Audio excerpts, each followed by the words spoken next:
Eu cumprimento todos aqui presentes com a paz do Senhor. Amém. Uma satisfação estar participando dessa escola bíblica durante o dia e agora à noite trazer para vocês uma porção da palavra de Deus que se encontra, segundo Samuel, capítulo 23, do verso 8 ao verso 12.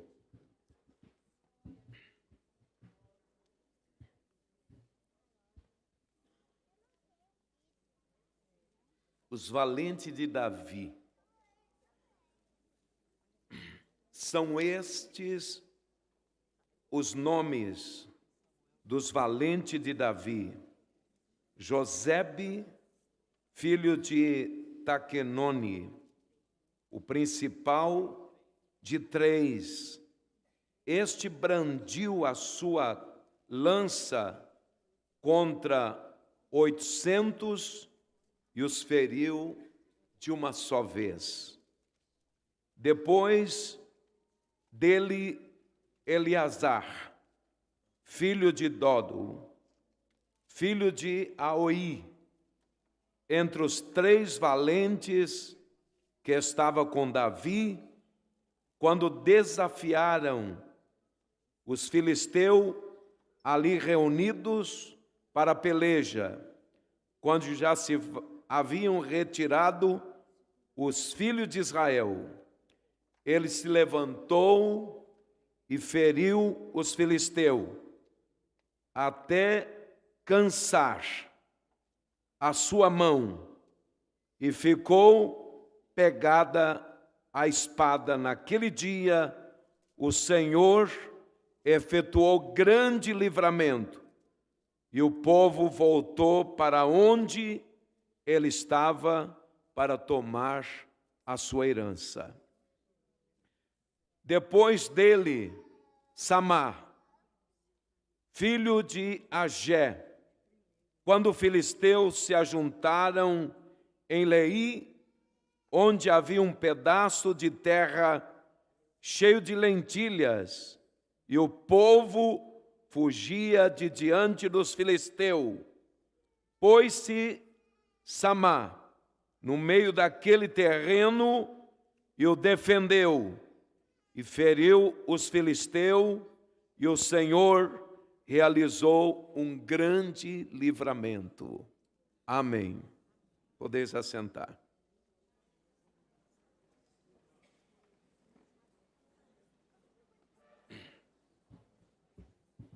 Esse negócio não está parando aqui, eu estou sem força. Está, obrigado. Tamanho não é documento, né, irmão? Meus irmãos, meu respeito à memória do pastor Samuel Marcelino, que me conduziu a esse púlpito algumas vezes. E eu sempre o tive como meu amigo, ou entre vários amigos que já partiram para a eternidade. Ele é um dos que eu não esqueço, a sua maneira de ser zeloso com a obra de Deus, determinado, exemplo de homem de Deus e também de esposo e pai de família. Agradeço agora a Deus pela pessoa do pastor Clarismundo. Enquanto muitos por aí estão escurecendo o mundo, ele está clareando o mundo, especialmente com a palavra de Deus e a vida dele, porque a Bíblia nos ensinou a ser sal da terra e luz do mundo. A sua esposa, não posso esquecer do seu irmão Josué, que todas as vezes que eu venho aqui, ele me busca com muito amor no hotel e vem pregando o evangelho para mim, e eu fico cada vez mais crente perto do Josué. Agradeço a Deus pela presença é do meu amigo pastor Miltamar, cafelista. Nós somos amigos há muitos anos e ele, no lugar de genro do pastor José Braga da Silva, de memória sempre lembrada, presidiu a igreja de Uberlândia por 24 anos e lá estou, juntamente com os meus velhos amigos, servindo ao Senhor. E eu quero estender meu agradecimento ao Francisco César, que sua família mora aqui em São Paulo, e ele veio visitar os seus e veio dirigindo o carro que nos trouxe. Ao Sandro e a sua esposa, e mais uma vez ao pastor da igreja que está honrando o Sandro, junto com esse trabalho, essa ida de vocês a Israel. Que Deus possa preparar essa viagem, e a única coisa que me deixaria feliz, se vocês não chegassem a Jerusalém da terra, que fosse através do arrebatamento da igreja, antes da viagem de vocês, estaríamos na Jerusalém celestial.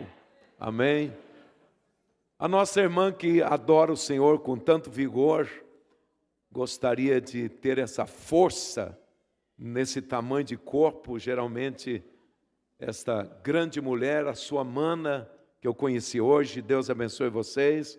Sempre quando vai a Uberlândia, é uma coisa bonita como tem sido aqui.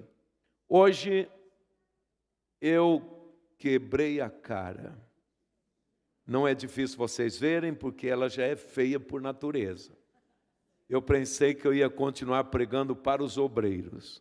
Aí fiquei sabendo agora à tarde e esbocei um assunto aqui que serve para toda a igreja, porque o obreiro também é crente, não é, irmãos? Vocês são crentes? Amém. O obreiro só presta se ele for bom crente. Se ele for mau crente, ele é péssimo obreiro.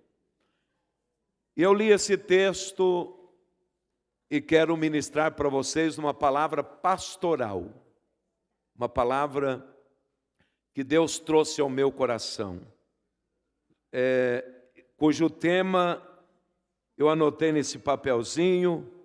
Nós devemos defender valores que recebemos de Deus.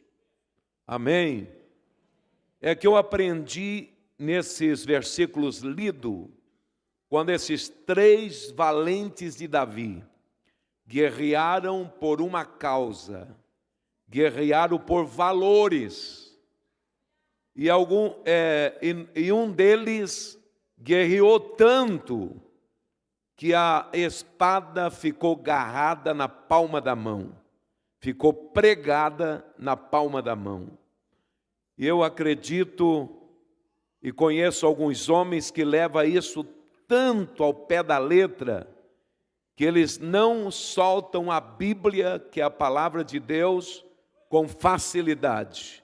Eu conheço um obreiro que ele tem uma postura tão bonita de segurar a Bíblia. Toda hora que você olha para ele, ele está com a Bíblia aqui sobre o coração. Nós devemos agarrar essa arma poderosa que nos dá vitória contra todo tipo de mal, que é a palavra de Deus. Já que ela não deixa marca na palma das minhas mãos, mas que o meu coração seja marcado pela palavra de Deus. E hoje o Senhor vai usar a sua palavra, que é uma espada de 2 gumes, mas ela tem uma ponta também. Para alguns, Deus vai usar a Bíblia como se fosse uma espada leve, dando uma limpada na poeira, né? Tirando algumas ferpas. Para outro, Deus vai usar como descasca cana, tirando algumas cascas que vai juntando com o nosso viver. E outros, Deus vai pegar a ponta da espada e com a ponta da espada cravar no seu coração e vai escrever: tu és meu e eu sou teu. Amém? Deus que nos fira nesta noite, através da Bíblia, porque a palavra de Deus ela fere, mas ela também cura. E não esqueça, se nós não tivermos valores para defender, não vale a pena viver. Não vale a pena viver. E nós, como crente, devemos ter valores. Samar, ele se colocou, eu acho bonita essa expressão, pôs-se, ou colocou-se no centro do seu campo de lentilha, e ele lutou, e venceu os filisteus, e não deixou o campo de lentilha ser destruído ou roubado pelos inimigos. Se há algumas coisas comuns, material, que vale a pena nós lutarmos para defender, muito mais as coisas espiritual. É ou não é? Por exemplo, que não é o meu caso, tem pessoas que gastam horas defendendo o seu cabelo. Não é, jovem? Aquela ali olhou e fez assim, é porque você não é careca, minha filha. Se você fosse, você ia dizer, por que eu não defendi os últimos fios até a última hora? Eu defendo os meus, são poucos, que eu chamo quando estou penteando, meus heróis da resistência. Grandes heróis. Outros defendem o seu carro. Eu já vi pessoa defender o carro mais do que a própria família. Meu Deus, e é verdade. Um dia eu estava ao lado de um pastor, eu era jovem, imagina quantos anos. E toda hora ele falava para o porteiro assim, olha a minha variante. Quem conheceu variante? Tem velho aqui que não acaba mais, misericórdia. Eu, menino da roça, tinha ido na igreja, ouvindo o pastor pregar, porque ele pregava muito bem, e toda hora ele dizia para o porteiro, porteiro, olha a minha variante. E aí eu já fiquei mais preocupado em conhecer a variante do que ouvir a mensagem dele. Quando terminou o estudo dele e o culto, que naquela época a gente não saía de jeito nenhum, ainda mais que eu tinha 2 porteiros, que eu botei apelido neles. Um era o Herodes, o outro era o Faraó. Ô porteiro ruim! E aí eu esperei os 2 porteiros sair e fui lá conhecer a variante do irmão. Mas era uma variante tão ruim, que eu não sabia que cor que ela era de tanto remendo que tinha. Tem gente que defende o seu carro. Tem mulher que defende tanto os seus móveis, que não deixa nem o pobre marido deitar no sofá. Esses dias minha esposa trocou o sofá depois de uns 50 anos de casado. Eu me lembro que troquei a segunda vez de sofá. Aí eu peguei, cheguei, sentei, e eu tenho um costume de botar os pés no sofá e sentar em cima dos pés. Eu disse, de jeito nenhum. Falei, você me ama mais eu do que o sofá, ou o sofá mais do que eu? Você não tem jeito, hein, Álvaro? Aí, então, se existe coisas terrenas que vale a pena nós defendermos, por que não as coisas espirituais? E o primeiro valor que eu anotei aqui, que vale a pena nós defendermos, é a nossa salvação. Oh, glória a Deus, aleluia! A salvação é um presente de Deus. É uma promessa de Deus para nós, que foi feita no jardim do Éden. Quando Deus disse para aqueles que estavam no Éden, da semente da mulher nascerá um varão, que esmagará a cabeça de Satanás.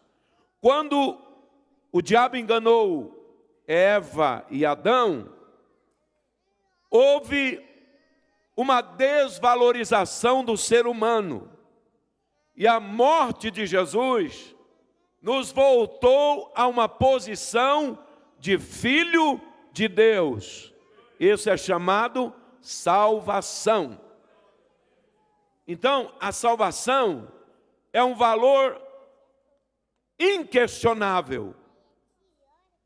Vale mais, parece um absurdo, mais do que a sua saúde, mais do que todos os bens que você possa possuir, porque a salvação custou o sangue de nosso Senhor Salvador Jesus Cristo. Na cruz do Calvário, lá ele deu o brado, e uma vez para sempre declarou o resgate daqueles que aceita ele como Salvador da sua vida. E a salvação é algo tão precioso, oferecido ao mais vil e miserável pecador. Uma vez o Senhor me chamou a atenção. Nós estávamos orando e Deus usou uma pessoa de manhã, dizendo: eis que eu vou salvar 3 pessoas importantes nesta cidade. 3 pessoas importantes serão salvas nessa cidade. Eu, como pastor da igreja daquela cidade, eu já comecei a pensar quem seria essas 3 pessoas importantes. Pensei, na igreja tem gerentes de banco, então não é gerente de banco. Na igreja tem o vice-prefeito da cidade, é crente. O presidente da Câmara é crente. Professores, diretores de colégio, fazendeiro. Aí eu pensei comigo, os 3 importantes deve ser o juiz da cidade, deve ser o prefeito da cidade, ou o promotor, ou alguém muito rico. E fiquei esperando. Quando foi um dia, eu estava trabalhando na construção do templo, e chegou um irmão com um senhor chamado Moisés, mas o apelido dele era Paulistinha. Ele era do Espírito Santo, veio para a capital daqui desse estado, cometeu crimes, cumpriu um pouco de cadeia e fugiu da cadeia. E foi parar lá no estado de Goiás, na cidade de Santa Helena. Salvação é um valor para ser defendido.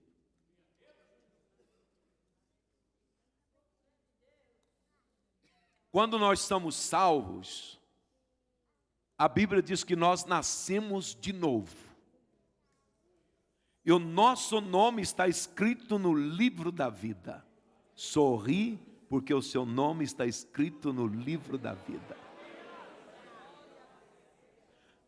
Quando nós somos salvos, nós recebemos presente de Deus junto com a salvação. Um deles é o selo do Espírito Santo, que não é o batismo e nem o revestimento, é o selo. É o anel de Deus sobre a nossa vida. E o diabo sabe que a partir desse momento nós somos propriedade de Deus.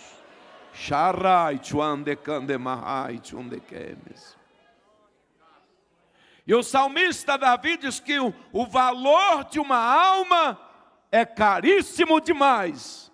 e eu não posso resgatar o meu irmão. Está escrito no Salmo.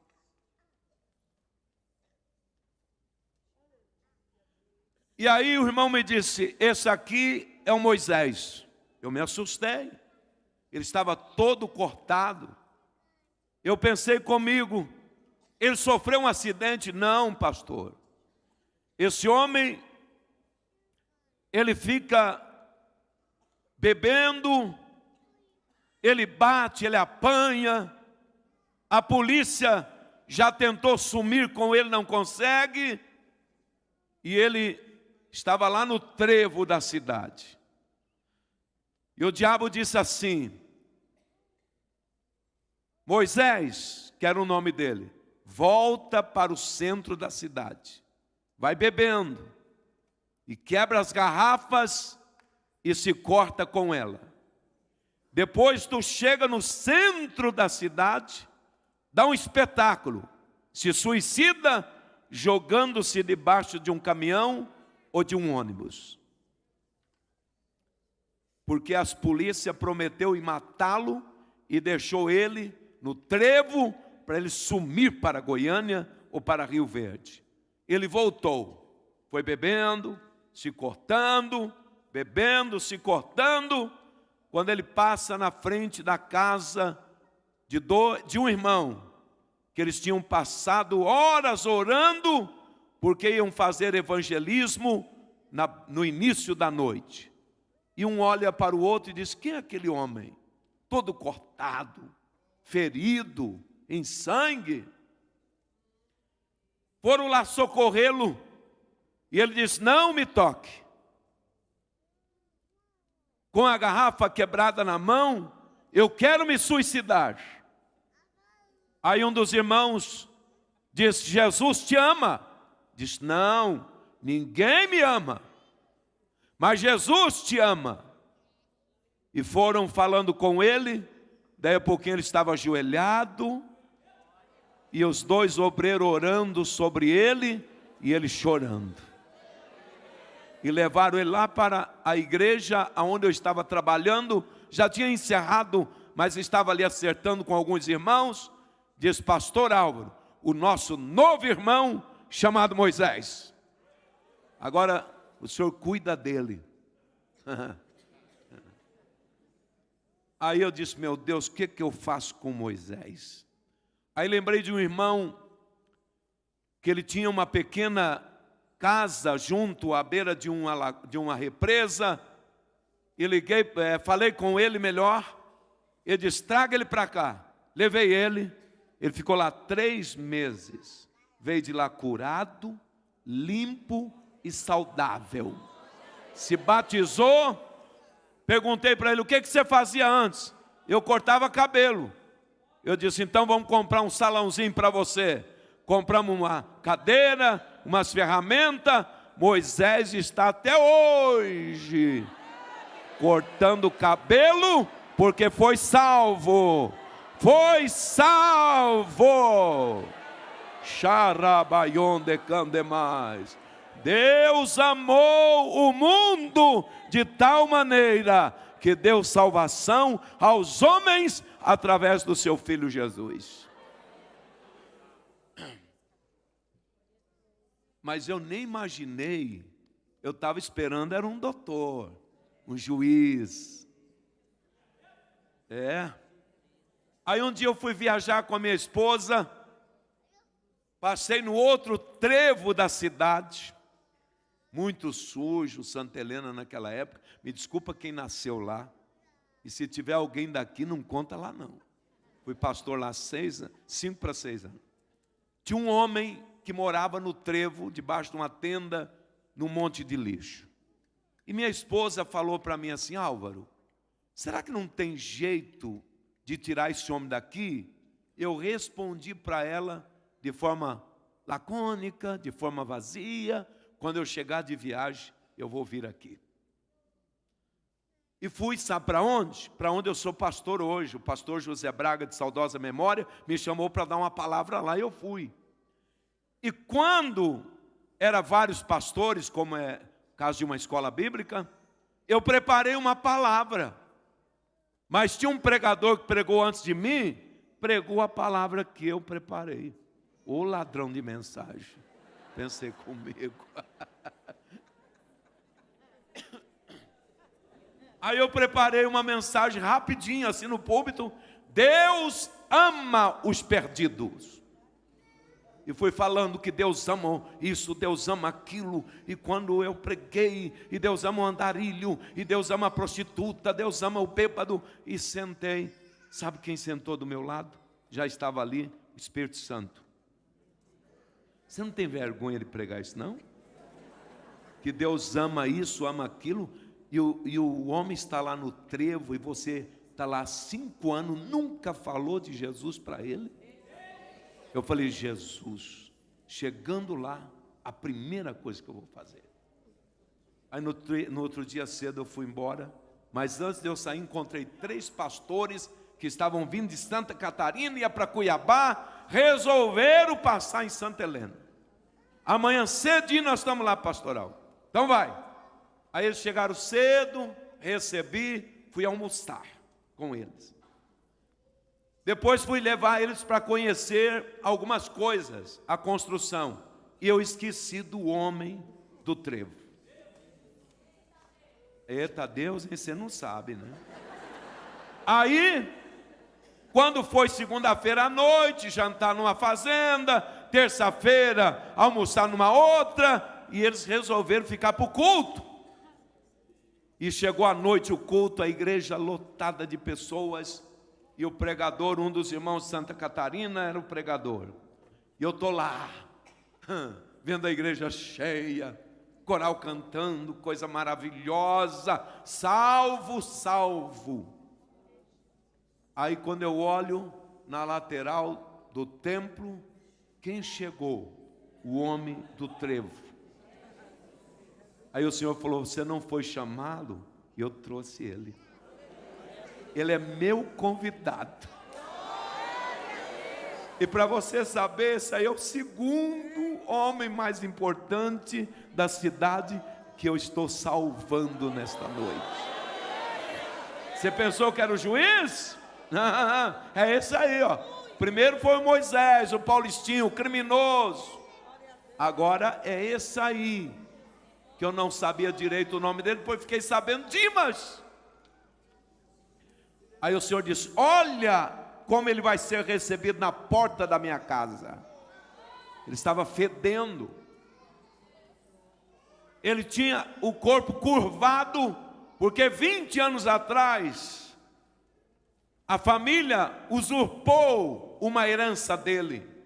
E ele colocou na mente, por ele ser mais simples, usurparam. E ele colocou na mente que ele ia achar uma pedra de diamante.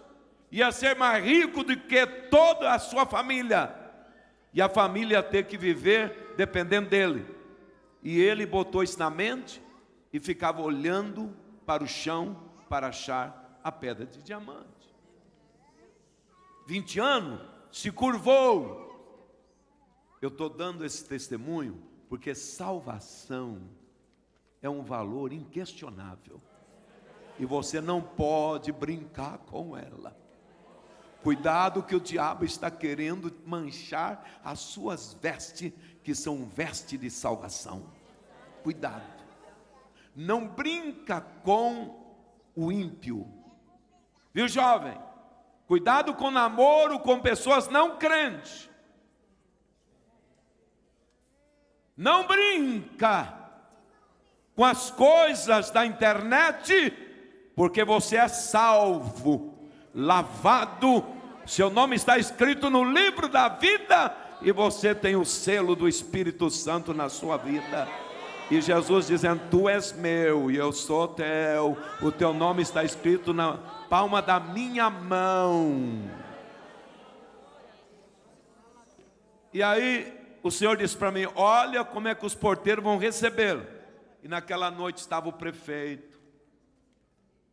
Naquela noite tinha um deputado não crente, que esse povo não pode vir juntar gente, que eles vêm mesmo, né? Eu falei pela emissora, programa de rádio, que estava lá o pastor fulano e tal.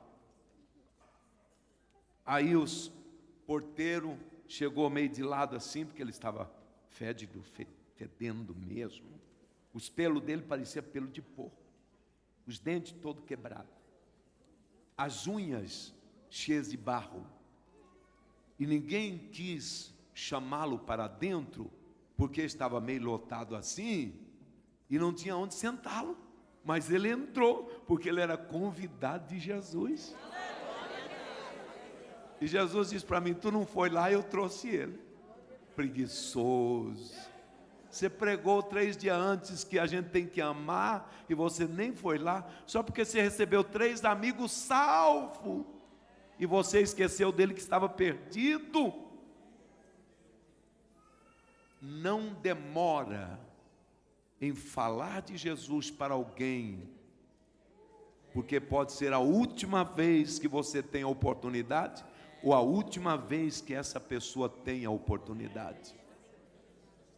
Nós tomamos um cafezinho lá no hotel, eu até pensei que era de graça, mas botei na conta lá, viu? Aí a moça veio, e os irmãos que estavam comigo, ficou de lado, eu olhei para ela, e fiz uma pergunta. A pessoa olha para mim assim, pensa que eu sou alguma coisa, irmão. Aí eu perguntei: você me conhece? Ela regalou o olho. Deve ter pensado assim: vai ser uma pessoa muito importante, né? Ela disse: não. Foi: então tu não está perdendo nada. Ela riu. Tu não está nem ganhando nem perdendo. Mas uma coisa eu quero te perguntar: se conhece Jesus? Ela parou, olhou, disse: mais ou menos. Eu disse isso aqui hoje à tarde, de manhã, mais ou menos. Falei: se você conhecesse ele, ele é tão maravilhoso. E você nessa idade deveria conhecê-lo, porque se eu estou vivo aqui hoje, é porque eu conheci ele quando eu era jovem. Aí o olho da pessoa brilha, e daí a pouquinho começa a encher de lágrima, bem rápido, sem ela estar atendendo ninguém, para não estragar ninguém, não estragar o serviço dela. Eu digo: você precisa conhecê-lo. Você precisa conhecê-lo. Ela falou: meu senhor, eu já fui tantas vezes na igreja por ir.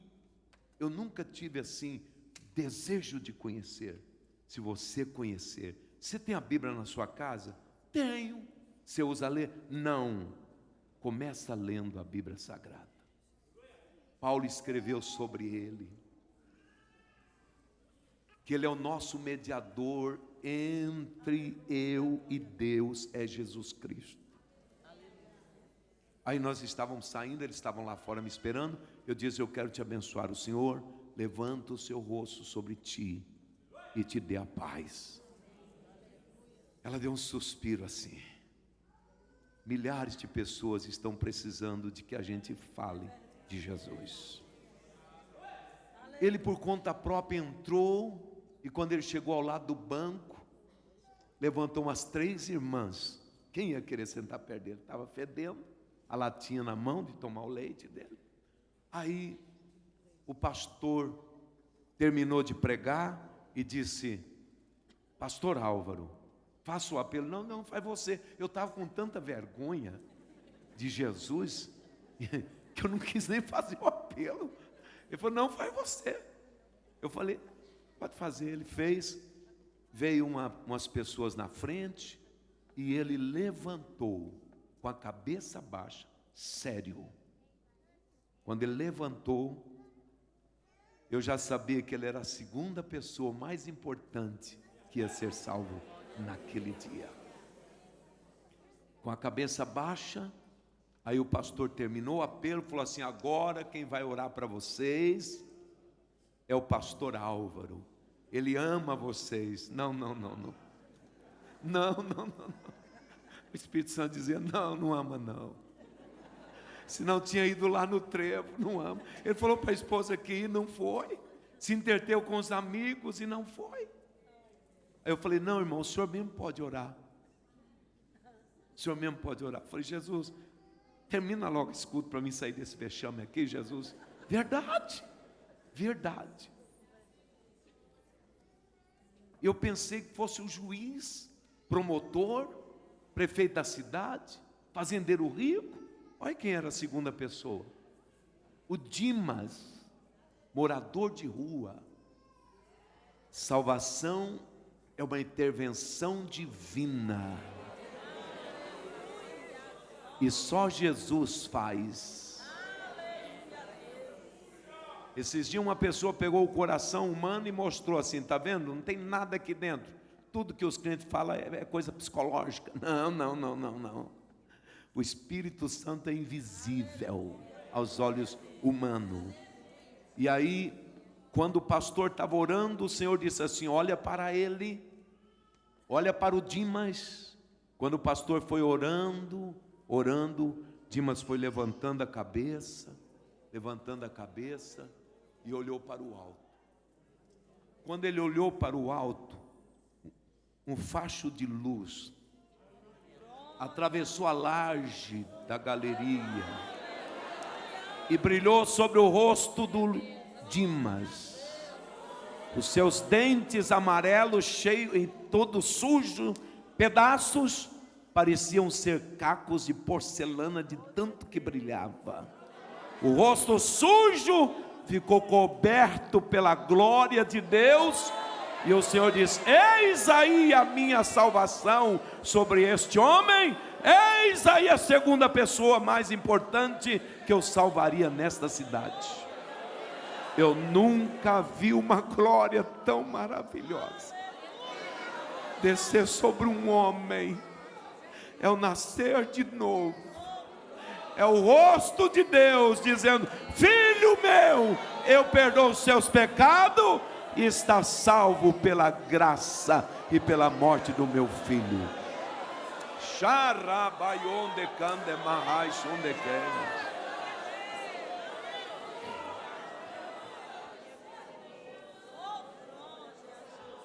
E aí o irmão chegou perto, disse, pastor, eu posso cuidar do Dima? Cuida, meu filho.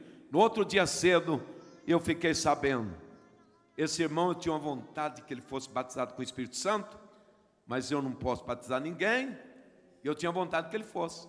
Levou o Dimas para casa junto com outro irmão e deram um banho nele, mas não é igual lavando o carro com escovão, não. Compraram bucha nova, levaram o Dimas para dentro do banheiro, disse, ensaboa, cortaram o cabelo dele. Meia-noite foram comprar uma pasta para ele escovar os dentes, escovou os dentes e diz, agora nós vamos orar, Dimas, porque você é uma nova criatura. E quando eles estavam orando pelo Dimas, Jesus batizou o irmão Ronaldo no Espírito Santo. Isso é salvação.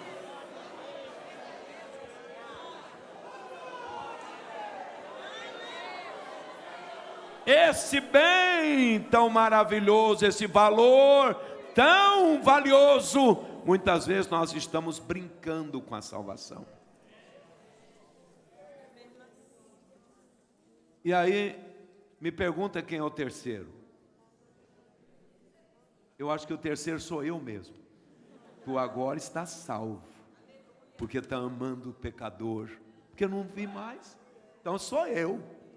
A partir daquele momento, Jesus me ensinou uma lição maravilhosa. Moisés está vivo, servindo ao Senhor até hoje. Dimas, com 4 meses, partiu para a eternidade, salvo.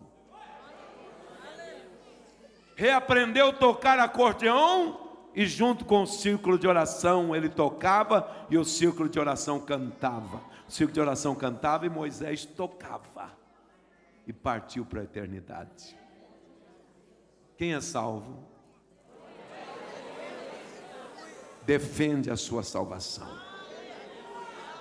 Defende a sua salvação. Diga comigo, o primeiro valor que eu devo defender nessa noite é a minha salvação. Segundo Pedro, eu não vou ter tempo, o pastor já está olhando para mim ali, mas não estou vendo ele, pode olhar à vontade. O segundo, segundo Pedro, capítulo 1, diz que a salvação, eu vou ler, esse eu vou ler. Abra sua Bíblia aí comigo. Segunda carta de Pedro. Capítulo 1.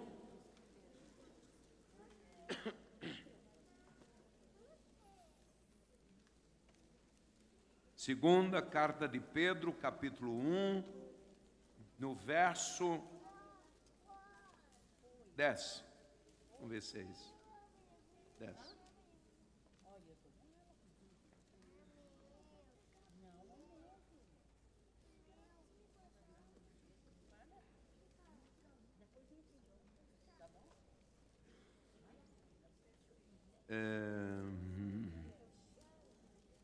É tanto versículo que tem hora que a gente se perde, né, irmão?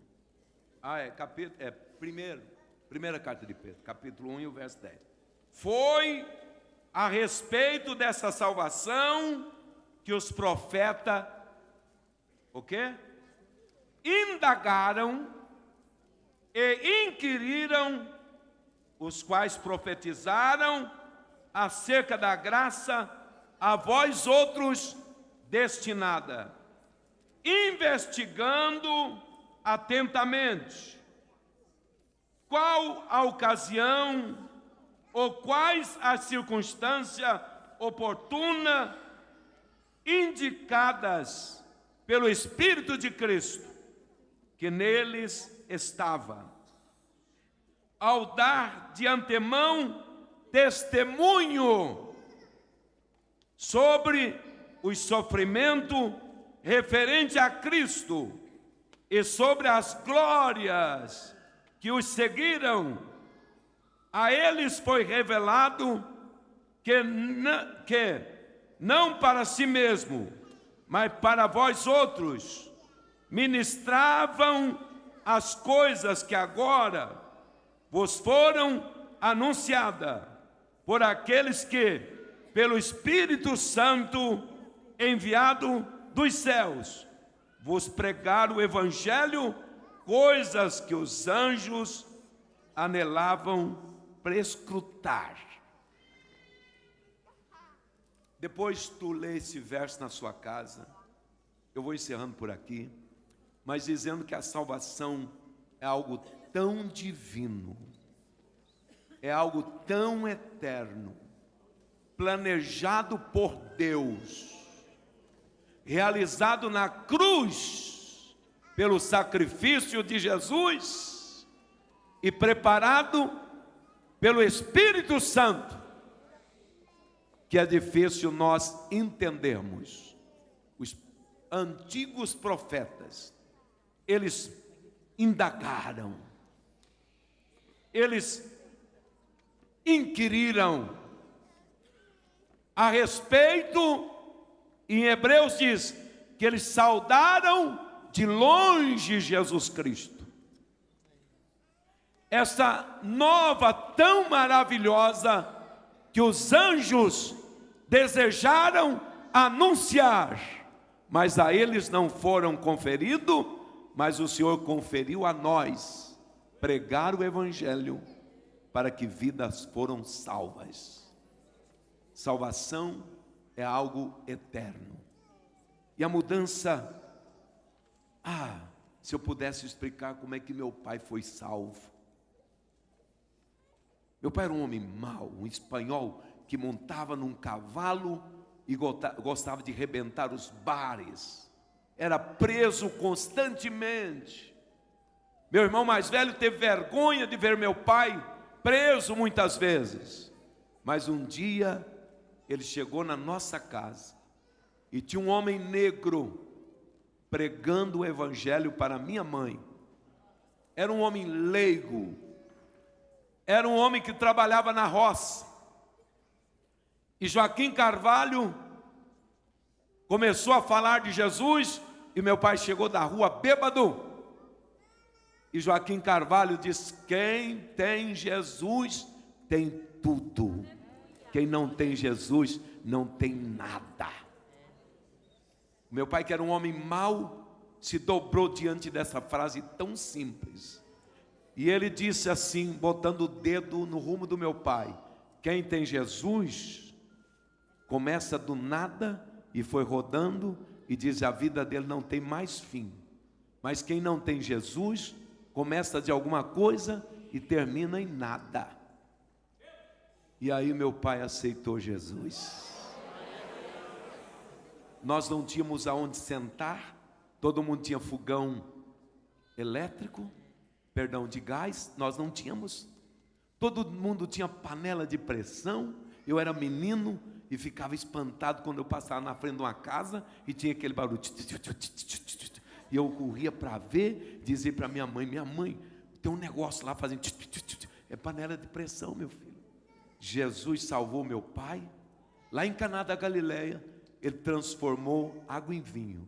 Na minha casa, ele transformou pinga em panela de pressão, pinga em fogão, pinga em sofá. E depois meu pai comprou a cadeia, que ele muitas vezes foi preso, e transformou a cadeia numa casa, e lá ele criou os filhos, aonde muitas vezes ele foi preso.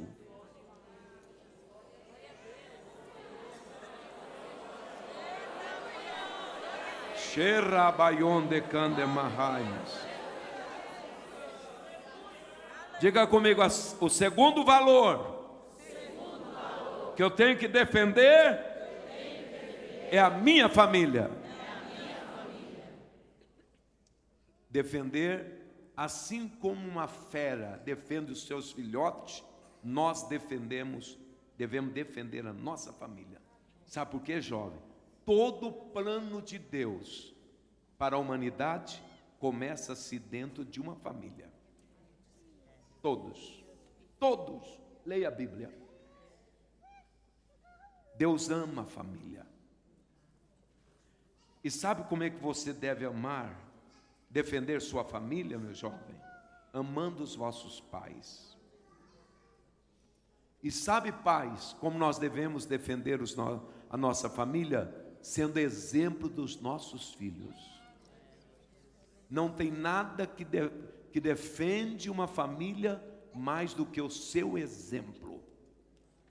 Ainda que o filho torne-se perdido, mas se você for exemplo, você pode até morrer, mas o seu exemplo vai ser testemunha para ele o tempo todo. Defenda a sua família. Levanta um muro ao derredor da sua família de oração, de amor.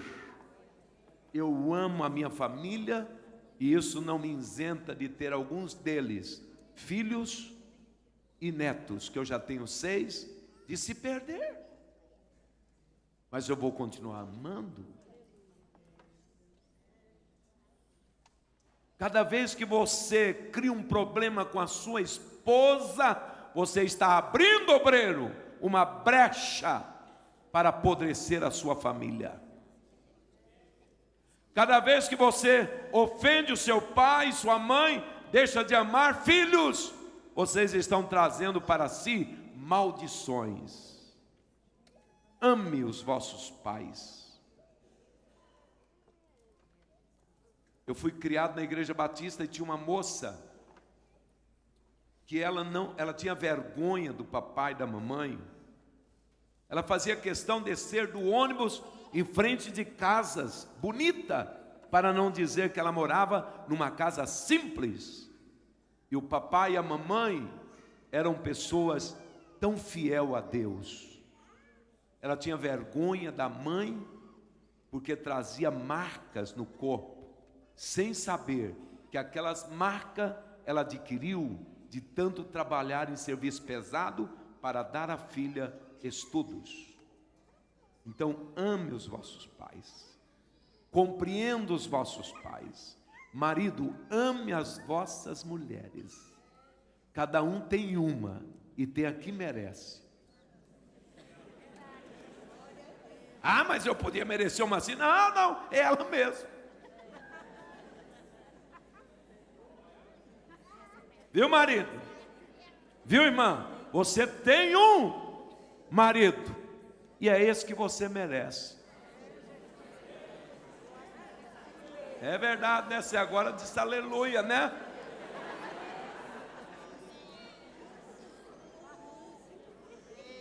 Terceiro valor, diga comigo.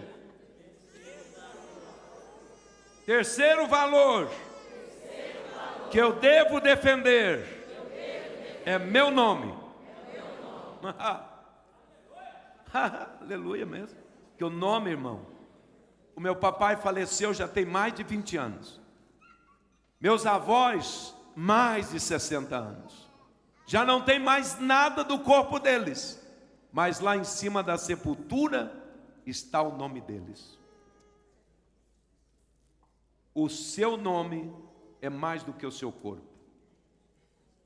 O diabo disse assim: eu conheço Paulo, mas vocês eu não conheço, não.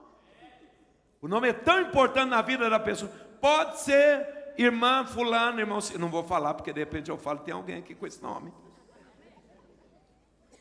Deus foi tão misericordioso comigo, porque quando eu nasci, meu pai era kardecista, foi me registrar. E como ele era meio alcoólatra, mas trabalhador, honesto, ele tinha vez que registrava os filhos, tem um que tem uns 5 nomes, e o outro só tem 2. E no meu ele chegou no cartório e falou: quero que coloca nome no meu filho de Allan Kardec. Tem algum Allan Kardec aqui para me contar a história? Não tem. Aí o dono do cartório falou: Sr. Antônio, isso não é nome que bota em filho não. Por quê? Eu sou kardecista. E esse menino vai ser médium quando ele crescer. Sr. Antônio, o senhor não sabe se ele vai querer ser médium, mas ele é meu filho. E aí foi uma discussão tremenda. Eu não estava lá para escutar, porque eu estava em casa, era criança demais, menino. Aí o dono do cartório convenceu meu pai: escolha entre Allan Kardec, escolha Allan ou Kardec. E nós escolhemos um outro nome, coloca esse nome que eu vou escolher para você e o Allan ou Kardec. Álvaro. Aí meu pai falou: então coloca Álvaro Allan. Na hora do rapaz escrever, acho que ele fez a capricho. Meu pai estava bêbado, não leu. Colocou Álvaro Além. Por isso que eu chamo Além. Além do Centro Espírita. Hoje eu estou pregando na Igreja Assembleia de Deus de Mauá.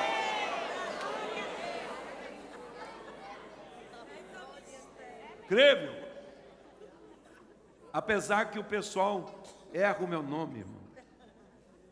Teve uma eleição uma vez que uma pessoa colocou Chancha, é Álvaro Além Sanches.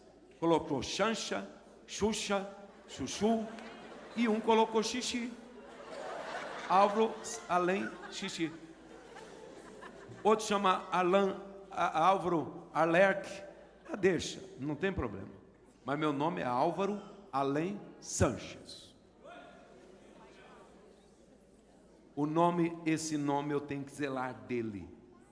Porque depois, até depois de arrebatado, os ímpios vai dizer: mas cadê ele, o pastor Álvaro aqui? Cadê o pastor Clarimundo? Já foi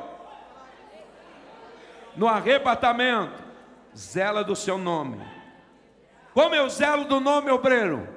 É honrando a minha palavra. Honra o teu nome sendo fiel no horário dos cultos.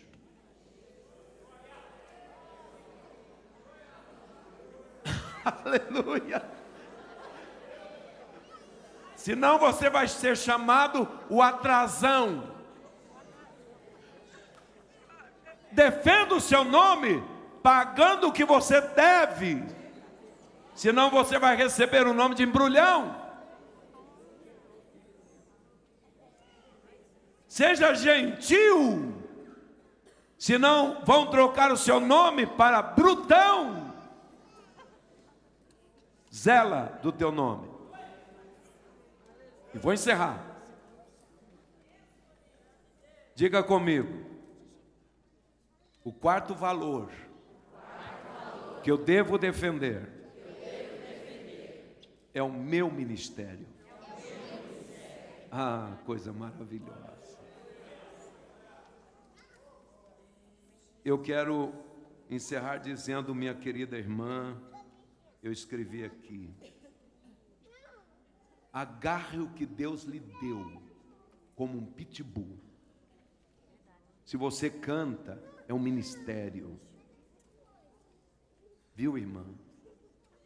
Se você é um diácono, é um ministério. Se você toca na igreja, é um ministério. É um valor que tem que ser guardado. Eu escrevo aqui, não sei se depois eu vou jantar por aqui. Eu escrevo aqui: esposa, seja agradecido a Deus por seu esposo ser pastor.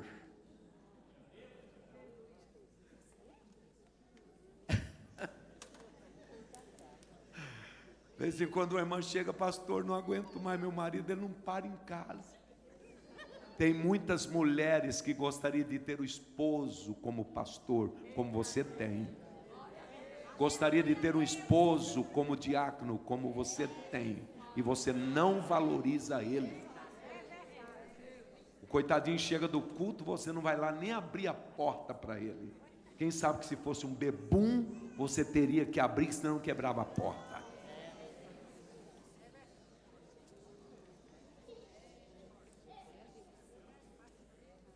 Quando eu me casei com a irmã Tomiko Kanamaru, taca a cara no barro, cai do muro. É o nome dela? Não conte para ela não. Tomiko Kanamaru. Ela disse: Álvaro, deixei minha família, deixei tudo, catolicismo, budismo, já sou crente, batizado com o Espírito Santo, mas o dia que você for pastor, não conte comigo. É fim do nosso casamento. Falei: misericórdia, japonês quando fala, irmão, é igual o golpe de karatê. E eu falei: quer saber de uma coisa? Eu vou fugir daqui de São Paulo, porque todo mundo me chamava de pastor. Fugi lá para o Triângulo Mineiro. E o Senhor me encontrou e disse: não adianta fugir. E o meu pastor de saudosa memória, José Braga, foi na minha casa e disse: Álvaro, quero uma conversa com você. Entra no carro. Me levou para debaixo de uma árvore. A partir de hoje, pede dispensa do seu serviço, porque você será pastor dessa igreja aqui. Pastor, deixa eu conversar com a minha esposa. O senhor não sabe, pensei comigo, o senhor não sabe de nada não. Crente fiel, irmão, que maravilha, sofredora. Aí ele disse: tá bom, conversa lá. Quando eu falei com ela, ela falou: ó, a partir de hoje. Aí eu disse: bem, eu te amo.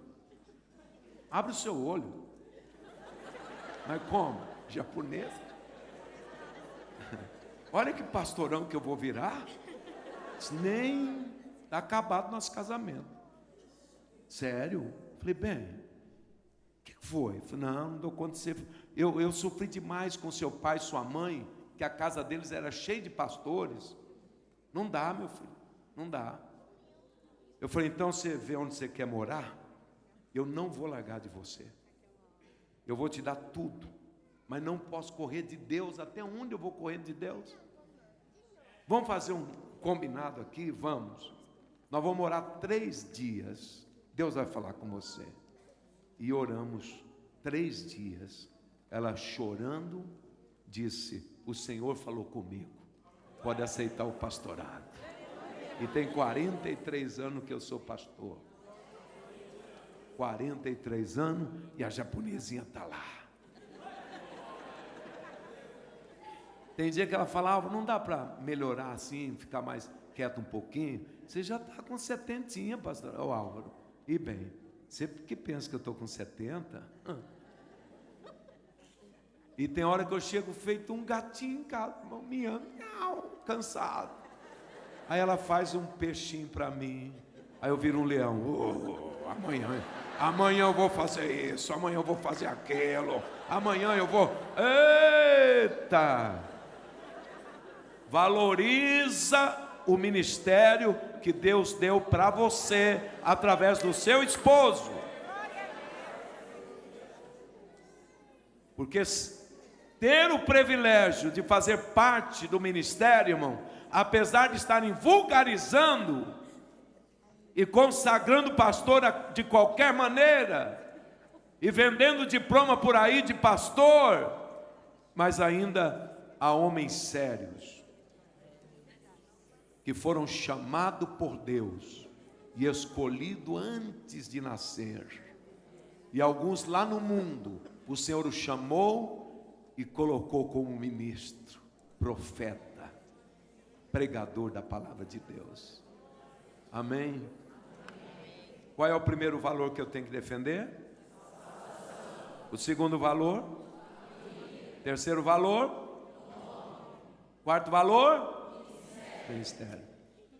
Bom, e se você acha que não tem nada, não sou diácono, eu não sou esposa de obreiro, mas você recebeu talentos do Senhor. No mínimo, vós sois minha testemunha. Valoriza. Valoriza. Querido Deus, nos ajuda a entender o valor que o Senhor tem nos dado. Nos tirou do reino das trevas, do domínio de Satanás, e nos trouxe para a região da luz, do teu reino, e nos constituiu noiva do Senhor. E os teus filhos que foram chamados para trabalhar na tua obra, desde aquele que está lá na portaria do estacionamento, até teu filho que recebeu a incumbência de pastorear esta igreja, que jamais venhamos fazer descaso daquilo que o Senhor nos deu. E há entre nós aqueles que estão descuidando, brincando com algo tão caro, não sabendo eles que o ministério e o dom do Senhor é como um cristal, não pode cair, porque se cair quebra. Senhor, ajuda-nos a valorizar, a guardar, a defender, ainda que tenha que ficar a marca na nossa mão da espada, no nosso joelho, orando, e que nós podemos com humildade defender aquilo que o Senhor nos deu. Abençoa todos aqui presentes, a tua igreja, a sequência desse culto, em nome de Jesus, hoje e sempre. Olha para o seu irmão e diga: defendemos o que Deus nos deu. Amém? Se você estiver perto da sua esposa aí, dá um abraço nela e diga: tu és minha. Dá um abraço ao seu filho. E quando eu chegar em casa eu dou na minha.